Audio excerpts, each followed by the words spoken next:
Default অবস্থায় আমরা সাধারণত এইভাবে একটা টুল বক্স স্ক্রিনে পেয়ে থাকি এবং এটা হচ্ছে কলাম আকারে থাকে। এই টুল বক্স দ্বারা হচ্ছে ফটোশপের সকল কাজগুলো সম্পাদন করা হয়ে থাকে আমরা জানি। এখানে আমাদের দেখা যাচ্ছে Adobe Photoshop ভার্সন এর টুল বক্সে 25 টি আইকন আছে এবং এই আইকনটির মধ্যে আবার 63 টা সাব আইকন আছে। আমরা ওখানে পেয়েছিলাম মনে হয় 95 টা। Adobe Illustrator মনে হয় 95 টা পেয়েছিলাম ওই ভার্সনে। আর এখানে আছে 63 টা। তো এই টুল বারগুলা আমাদের একটা করে পরিচিতি সম্পর্কে আমাদের জানাতে। তো ১ম এ টুল বারগুলোর একটু নামগুলো দেখে নিই। তারপর আমরা বাকি কাজগুলা আ পরিচিতির সাথে দেখব। তো আমাদের এখানে ১ম এ যেটা আছে এটা কি? এটার একটা নাম আছে। এখানে আমরা এখন switch to display from one column to double column. অর্থাৎ আমরা এই বাটনটা যদি ক্লিক করি, আমরা কখনো এই টুলবারটাকে 1 কলামে দেখতে পারবো, আবার কখনো 2 কলামে দেখতে পারবো। ঠিক আছে? এই বাটনটা ক্লিক করলে। তারপরে আমাদের এখানে ফার্স্ট যে হচ্ছে আমাদের টুলটা আছে সেই টুলটার নাম হচ্ছে রেক্টেঙ্গুলার টুল, যেটা আমাদের Adobe Illustrator এ আমরা পেয়েছি। Adobe Illustrator আমরা মুভ টুলও পেয়েছি। এখানেও আমরা মুভ টুল পাচ্ছি। অনেক কিছু Adobe Illustrator এর সাথে মিল আছে। ল্যাসো টুল আছে। Adobe Illustrator এর ল্যাসো টুল আছে। তারপরে আমাদের Adobe Illustrator এর কুইক সিলেকশন টুল আছে। এখানেও আমাদের কুইক সিলেকশন টুল আছে। এখানে ক্রপ টুল আছে। এখানেও ক্রপ টুল আছে। আই ড্রপার টুল আছে। Adobe Illustrator এর আই ড্রপার টুল আছে। তারপরে এখানে এই যে টুলগুলো এতগুলো আমরা দেখলাম, দেখা যায় এই টুলগুলা ম্যাক্সিমাম ক্ষেত্রেই ইলাস্ট্রেটর যাও এখানেও তাই। ওখানে যে কাজ করেছি এখানেও ঠিক সেই কাজগুলোই আমরা এখানে করতে পারবো। কিছু কাজ আছে ডিফারেন্ট একটু যার মধ্যে আছে। তারপরে স্পট হিলিং ব্রাশ টুল, তারপরে এখানে আমাদের হচ্ছে ব্রাশ টুল, তারপর এটাও অ্যাডোবি ইলাস্ট্রেটর আছে। ক্লোন স্ট্যাম্প টুল এটা নাই। হিস্টোরি ব্রাশ টুল, তারপরে হচ্ছে ইরেজার টুল। অ্যাডোবি ইলাস্ট্রেটর ইরেজার টুলের ব্যবহার আছে গ্রেডিয়েন্ট, আমাদের ফটোশপেও আছে, ইলাস্ট্রেটরেও আছে। তারপরে এখানে ব্লার টুল আছে। ব্লার টুলের আমরা অ্যাডোবি ইলাস্ট্রেটর আমাদের ব্লার হচ্ছে মেনুর মধ্যে পেয়েছি, টুলের মধ্যে না, কিন্তু আমরা মেনুর মধ্যে পেয়েছি এটা। তারপরে এখানে আমাদের ডাস্ট টুল আছে। তারপর পেন টুল অ্যাডোবি ইলাস্ট্রেটর এটাও আছে। তারপর টাইপ টুল আছে এবং এটা একটা সম্পূর্ণ একটা গ্রুপ টুল। যে সমস্ত টুলগুলোর কাছে আমরা এরকম ছোট একটা আইকন দেখতে পাচ্ছি, আইকনগুলা এগুলো হচ্ছে সবগুলো গ্রুপ টুল, অর্থাৎ এর অধীনে আরো কিছু সাব টুল আছে। আর যেগুলো হচ্ছে এরকম সাদা এরকম বাটন ড্রপ ডাউন বাটনগুলো নাই, সেগুলো হচ্ছে সিঙ্গেল টুল আর কি। তারপর এখানে আমাদের হচ্ছে পাথ সিলেকশন টুল আছে। তারপর ওখানেও আমাদের Adobe Illustrator path selection tool আছে। এখানে আমাদের রেক্টেঙ্গুলার টুল আছে, অ্যাডোবি ইলাস্ট্রেটর রেক্টেঙ্গুলার টুল আছে। তার মানে এগুলো অ্যাডোবি ইলাস্ট্রেটরের সাথে আমি এটা এই কারণে বলছি যে আমাদের অনেকটা ধারণা পাবো যেখান থেকে আমরা এই কাজগুলো, যেহেতু ওটার সাথে ওইটাও আছে, তার মানে এটার কাজ কি, ওখানে গেলে আমরা যেটা বুঝতে হবে এখানেও ঠিক বলতে হবে। শুধু কাজের ক্ষেত্রে একটু ডিফারেন্স হবে, কিন্তু কাজ ড্রয়ার ক্ষেত্রে একই রকম। হ্যান্ড টুল, এখানেও অ্যাডোবি ইলাস্ট্রেটরের হ্যান্ড টুলের যে কাজ, ফটোশপের হ্যান্ড টুলের ঠিক সেম কাজ, একই কাজ এখানে হবে। তারপরে এখানে আমাদের পরবর্তী যে টুলটা আছে এখানে হচ্ছে জুম টুল। জুম টুল আমরা এখানে ফটোশপের ক্ষেত্রে যে কাজে ব্যবহার করব, ইলাস্ট্রেটর ক্ষেত্রে আমরা যে কাজে ব্যবহার করছি সেম। শেড ফরগ্রাউন্ড কালার টুল, আমাদের অ্যাডোবি ইলাস্ট্রেটর ফরগ্রাউন্ড কালার আছে এবং ব্যাকগ্রাউন্ড কালার আছে। আর এটা হচ্ছে সুইচ ফরগ্রাউন্ড আর ব্যাকগ্রাউন্ড। আমরা একবার হচ্ছে ব্যাকগ্রাউন্ড থেকে ফরগ্রাউন্ডে পৌঁছানোর জন্য, ফরগ্রাউন্ড থেকে ব্যাকগ্রাউন্ডে পৌঁছানোর জন্য আমরা এই সুইচ আইকনটাকে ব্যবহার করে থাকি। যে কখনো নিচেরটা কখনো উপরেরটা ব্যবহার করার জন্য এটাকে আমরা ব্যবহার করে থাকি আরকি। আর এখানে ২ টার মধ্যে একটা আমরা ফরগ্রাউন্ড পেলাম, আর একটা হচ্ছে ব্যাকগ্রাউন্ড পেলাম। ঠিক আছে? এটা হচ্ছে ব্যাকগ্রাউন্ড। আর এটা হচ্ছে ডিফল্ট ফরগ্রাউন্ড। মানে এটাতে আমরা ওলটপালট যা কিছুই করি না কারণ এখানে কালার পরে সাধারণত আমরা এখানে ফরগ্রাউন্ড আর ব্যাকগ্রাউন্ড হচ্ছে ব্ল্যাক হোয়াইট থাকে।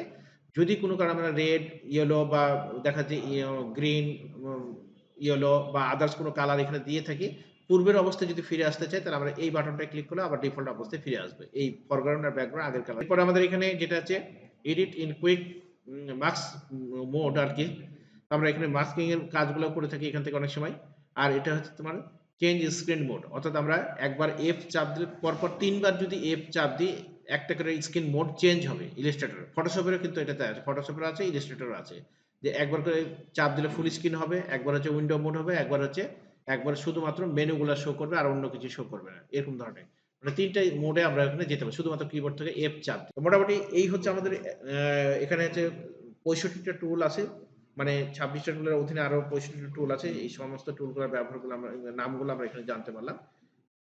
তো আমরা এখানে দেখো যে Adobe Photoshop CS6 প্রোগ্রামটা ওপেন করলে আমরা সাধারণত এই ধরনের একটা হচ্ছে স্ক্রিন দেখতে পাবো।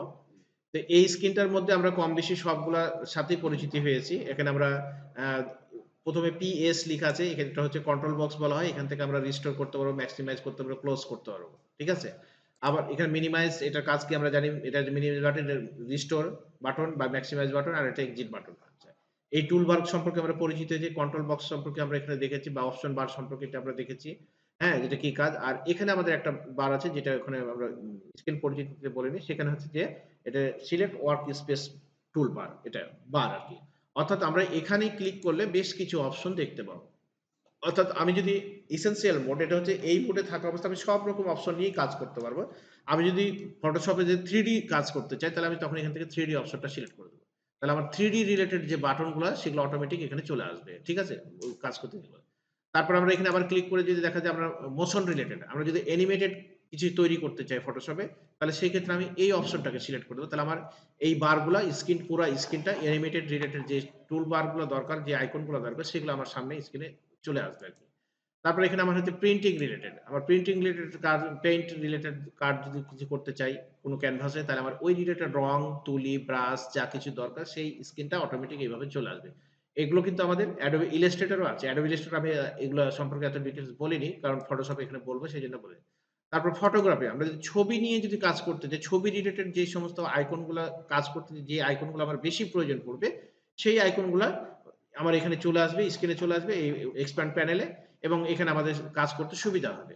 ঠিক একইভাবে আমাদের এখানে যদি টাইপোগ্রাফি নিয়ে আমরা কাজ করি, আমরা যদি লোগো ডিজাইন করি শুধু টাইপ রিলেটেড বিষয়, টেক্সট দিয়ে কাজ করতে চাই, টেক্সট বেজে অনেক কাজ করা যায়, তখন আমার টেক্সটটাকে দেখা যাচ্ছে টেক্সট রিলেটেড যে আইকন গুলো, টেক্সট রিলেটেড যে আমার অ্যানিমেটেড গুলা সবকিছু দরকার, সেগুলো আমার অটোমেটিক প্যারাগ্রাফ, লাইন বা ক্যারেক্টার গুলা দরকার, সেগুলো আমার অটোমেটিক এখানে চলে আসবে।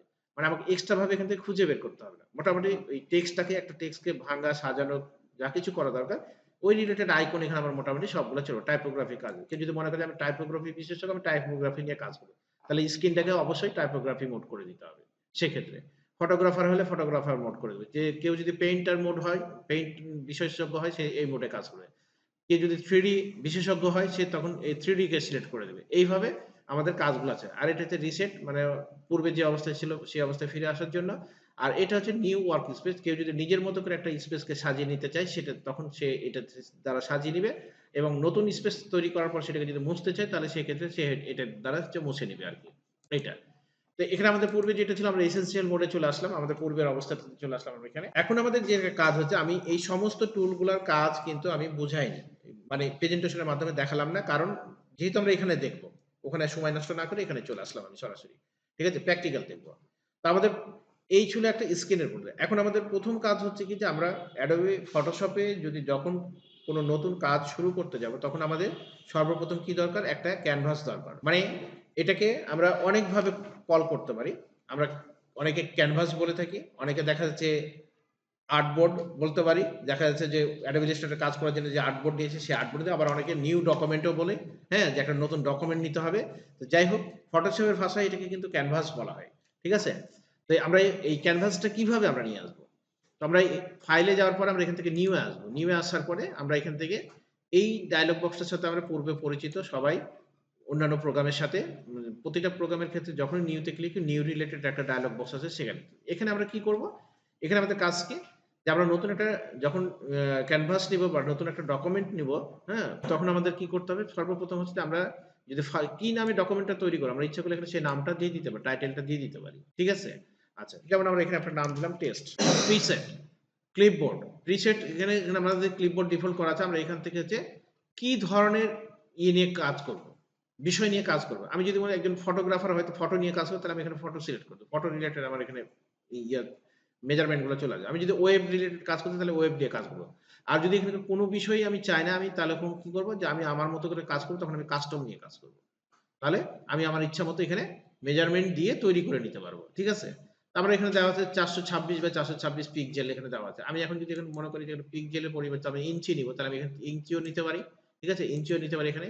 ওই ৪০০ দিয়ে আমি এখানে সাপোজ দিলাম যে ১১ ইঞ্চি বাই সরি, এখানে দিলাম 8.5, আর হাইট দিলাম হচ্ছে ১১ ইঞ্চি। মানে ৮.৫ বাই ১১ সাইজের একটা পেজ নিয়ে কাজ করব। আচ্ছা, তাহলে আমাদের এই বিষয়গুলো আমাদের পূর্বে থেকে পরিচিত। আমরা আবারও এখানে দেখছি। রেজুলেশনের বিষয়টা হচ্ছে কি, যে আমরা সর্বশেষ 72 রেজুলেশন থেকে শুরু করে আমরা 300 রেজুলেশন পর্যন্ত কাজ করতে হবে। কাজের উপর ডিপেন্ড করে আমরা রেজুলেশনটা কম বেশি করে নিব। যেমন আমরা সিম্পল একটা যদি ভিজিটিং কাজ করি, তাহলে তার জন্য আমার কিন্তু 72 রেজুলেশনই এনাফ।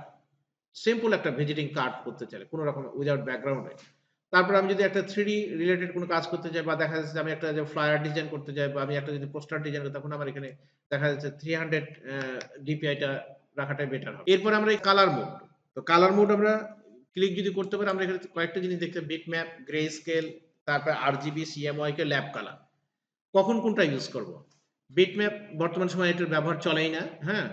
তারপরে গ্রে স্কেল। গ্রে স্কেল বলতে যেটা বোঝাচ্ছে যে তুমি যদি যে ক্যানভাসটা নিবা সেই ক্যানভাসের উপর যা কিছুই নিয়ে আসো, যা কিছুই ওখানে তৈরি করতে সবকিছু ব্লাক অ্যান্ড হোয়াইট হবে। মানে এটা কোনো কালার হবে না। গ্রে স্কেল যদি স্ক্রিন নাও তাহলে তোমার হচ্ছে ইয়ে হবে। মানে তোমার কালার, রেজোলিউশন সবকিছুই ঠিক থাকবে কিন্তু ওটা দেখাবে সাদা কালো। ঠিক আছে? ছবিটা স্মুথই দেখাবে। ছবির কোয়ালিটি নষ্ট হবে না কিন্তু এটা সাদা কালো হবে। ঠিক আছে? আরজিবি আমাদের হচ্ছে ডিজিটাল মোডের ক্ষেত্রে, সিএমওয়াইকে আমাদের প্রিন্টিং ক্ষেত্রে, আর ল্যাব কালার হচ্ছে যারা স্টুডিও রিলেটেড কাজ করে তাদের জন্য হচ্ছে ল্যাব কালার। ঠিক আছে? তো আমরা এখান থেকে সচরাচর এই আরজিবি আর সিএমওয়াইকে এটাকে বেশি ব্যবহার করে থাকি এবং আরজিবি এখানে 30 দেখো সর্বশেষ 32 বিটের পর্যন্ত আছে। আমরা সাধারণত আরজিবি হলে 8 বিটে কাজ করি। আর পিসি যদি কনফিগার ভালো হয়, তোমার ভালো রেজোলিউশন ভালো হয়, 32 বিটের। এবার আসো ব্যাকগ্রাউন্ড কন্টেন্ট। ব্যাকগ্রাউন্ড কন্টেন্ট বলতে এই যে ক্যানভাসটা আমরা তৈরি করতে যাচ্ছি সেই ক্যানভাসটা ওকে বাটনে ক্লিক করার পরে যে ক্যানভাসটা তৈরি হবে বা যে আর্টবোর্ডটা তৈরি হবে বা যে নতুন ডকুমেন্টটা তৈরি হবে সেই নতুন ডকুমেন্টটার মানে ব্যাকগ্রাউন্ডটা কেমন হবে।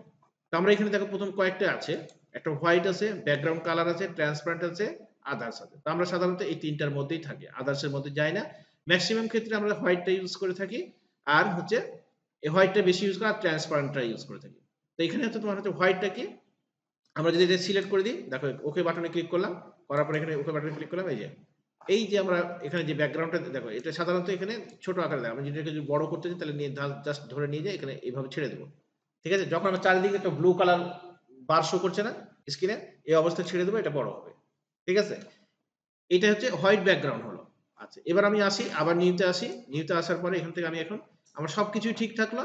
আমি এখান থেকে শুধু করে দিলাম ট্রান্সপারেন্ট। দেখো ওকে করে দিলাম।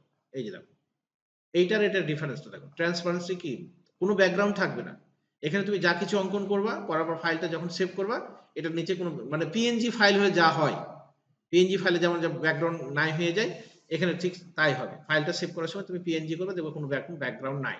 আর এখানে আমি যা কিছু উপরে লিখি বা তৈরি করি, আমি যদি এটা যখন সেভ করতে হবে নিচে একটা সাদা হোয়াইট ব্যাকগ্রাউন্ড থাকবে। মানে এটাকে যদি এখানে কাজ করার ফলে আমি এটাকে যদি কোনো জায়গাতে নিয়ে যেয়ে আবার বসাতে চাই, তো আমাকে ব্যাকগ্রাউন্ডটা আবার আউট করতে হবে, রিমুভ করতে হবে। আর এখানে যদি আমি সেভ করি তাহলে আমাকে সেটা আর করা লাগবে না। আমি সরাসরি পিএনজি করে নিতে পারি। এখান থেকে পিএনজি করো বা জেপিজি করো, যাই করো ব্যাকগ্রাউন্ড থাকবে। আর এখানে হচ্ছে তোমার ব্যাকগ্রাউন্ড থাকবে না। এটাই হচ্ছে ডিফারেন্স। মানে ট্রান্সপারেন্সি আর ব্যাকগ্রাউন্ডের মধ্যে এটা হচ্ছে ডিফারেন্স। আরেকটা এখানে কি ছিল? Lab colour. আমরা এখানে আবার নিউতে আসছি। নিউতে আসার পরে আমরা এখান থেকে হচ্ছে যে ব্যাকগ্রাউন্ড কালার। ব্যাকগ্রাউন্ড কালার কি হবে? এই যে তুমি চেঞ্জ, আমি যেখানে হোয়াইট দিয়েছি এখন যদি তুমি মনে করো যে ব্যাকগ্রাউন্ড কালার আমি অন্য কিছু নেব। সাপোজ যতবারই আমি এখানে নিউ দিব তখন আমার ব্যাকগ্রাউন্ড কালার এরকম ব্লু হবে মনে করো। ঠিক আছে? এবার আমি ওকে করি। এই যে এরকম ব্লু হয়ে যাবে। অলওয়েজ ব্লু হবে। যখনই ব্যাকগ্রাউন্ড নেবে এরকম ব্লু হয়ে যাবে। ঠিক আছে? তো ব্লু নিলে আমাদের কাজ করতে অসুবিধা। আমরা জানি যে সাদার উপরে যেকোনো রঙই ফুটিয়ে তুলতে পারবো। কিন্তু ব্লুর উপরে তো সবকিছু ফুটিয়ে তোলা। কারণ ব্লুর উপরে যদি ব্লু লিখি তাহলে কি বোঝা যাবে? বোঝা যাবে না তো। তাই না? এইজন্য ব্যাকগ্রাউন্ড তুমি এখান থেকে তোমার পছন্দ মতো নিতে পারবা। তারপর আরেকটা জিনিস এখানে কি ছিল, আমরা আরেকটা জিনিসও দেখে নিই এখানে। আবার হোয়াইট রাখলাম। আর এখানে দেখো আমরা যখন একটা ছবি একটা ইমেজ এখানে নিয়ে আসি, এই ফাইলে প্লেস করে আমরা একটা ছবি নিয়ে আসি এখানে। হ্যাঁ? এই ছবিটাই এখানে দিয়েছি। হুম, দুটার মধ্যে ডিফারেন্স কি এবার বুঝতে পারছো? দেখো ছবিটা আমি দুইটাকে এই সাইডে রাখি, এখানে রাখলাম, এটা এখানে রাখলাম। তাহলে গ্রে স্কেল মানে কি? ছবির কোয়ালিটি কিন্তু কোনো কিছু নষ্ট হয়নি, সবকিছু ঠিক আছে, জাস্ট এখানে সাদা কালো। তুমি যতই এখানে রং চং করার চেষ্টা করো রং হবে না। ঠিক আছে? অনেক সময় আমরা নতুন ডকুমেন্ট নিতে যেয়ে এইভাবে নতুন ডকুমেন্ট নিতে যেয়ে এখানে গ্রে স্কেল সিলেক্ট করার ডিফল্ট ভাবে অনেক সময় গ্রে স্কেল সিলেক্ট হয়ে যায়। যেই কাজই করতে যাই দেখি যে চেঞ্জ হয়ে যাচ্ছে, মানে ছবি কালার হচ্ছে না, মাথা খারাপ হয়ে যায়। তো অনেকে মনে হয় যে বোধহয় আমার কম্পিউটারটা নষ্ট হয়ে গেল। হ্যাঁ, যে ফটোশপে আর কাজ করছে না। এরকম।